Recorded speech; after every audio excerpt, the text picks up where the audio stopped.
Bamba zadde nga kuva Katonda nengo omuzadde yabuli kyova olaba nti kirungi omuntu okusaawa emirembe anyway naddala n'abazadde bo kubanga omukisa oguvamba zadde gwa kika kya njawulo.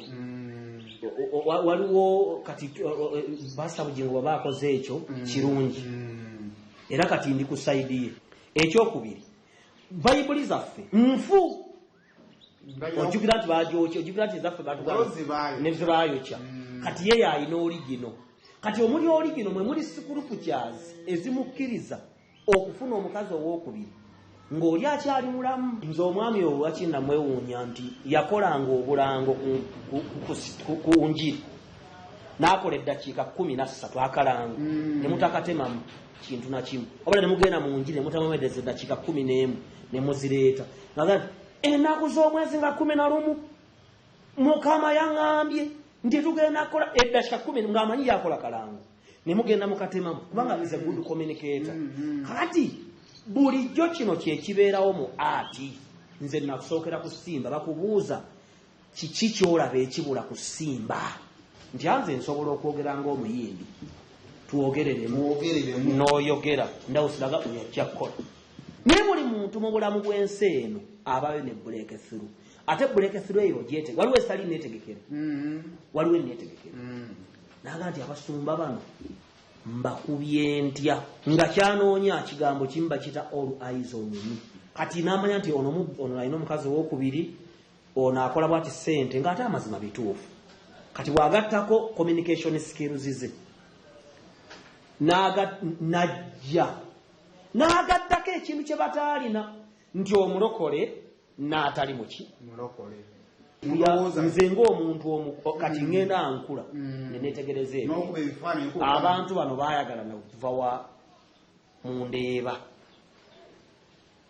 bajja n'omukwano gwabwe era nze bwengobwa ng'ebintu bitandise okyankalana kubanga okimanyi kasita omukulu akwana ku mulimo ebintu biteekeddwa okukola ki okukyankalana bwe banfunira appointment okugenda okumulaba nze namubuulira amazima kyobula nze mu bulamu bwakinyangulira okusonyiwa sikweka kintu ku mutima nkikubuulira ne muga pasita tukola emirimu gyaffe ne muga nze nkeera ku station ku makya paka Sande ne weekend nkola naye amazima gali bwe gati omwana oyo omuwala yayonoonya eki station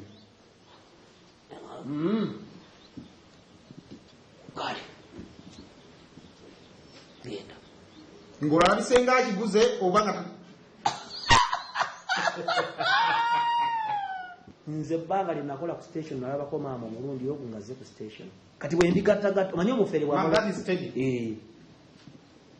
awo baliyero kudda Teddy bamusinza batya amagezi Pastor Bugingo ayina ensobi ze yakola nga makula yazimukozesa nantaba mu process ye y'okukuba anyweza omukulu yasooka kuba Dr. T.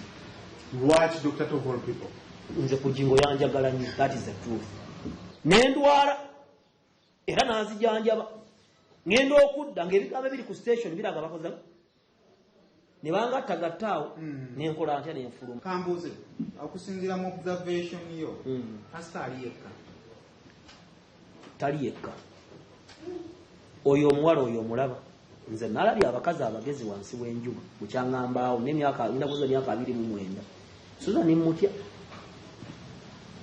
she's strategic she can change to any color according to environment. She can speak many languages fluently. She can do activities which can be done by 5 men at a go. Mugezi mubuli sifia. She's sexually good, financially good, spiritually good, physically good, and socially good. Oyo omukazi bw'aba wa mwoyo aba mukazi Katonda ne gwassaamu ekitiibwa bw'aba mulogo tawoneka buli kyakola mawano kubanga ate pasita Kiganda gwe yakubanga ye yafuna bibirikale mwayimira nti omukazi bw'omukwata n'omusajja omulala mwawukana wadde nakyo tusobola okukikritisizinga noli kibaita kalekaleko n'agenda n'agobera amateeka amatuufu n'awasa omukyala n'amusaawa ono yasooka n'avuma banne obwenzi ebisiyaga ng'ate omuwala amukola ki n'atuuka n'okugobanga abantu n'okubavumiranga ku bituuti okubonoonera kaaliya zaabwe. Congratulations to you, Suzanne Makula. Nantaba.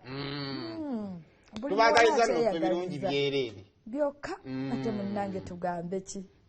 Ekyo nakyo kiri omusajja gwo mujina.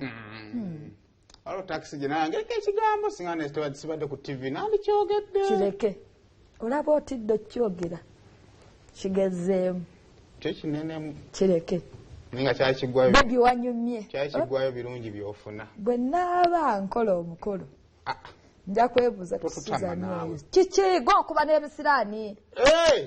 Otanze n'okwekwasa kati oba ogenderera. Ati buli muntu agamba ku bintu bye n'omutandika okugaana. Ku Sunday amafina yalina birthday.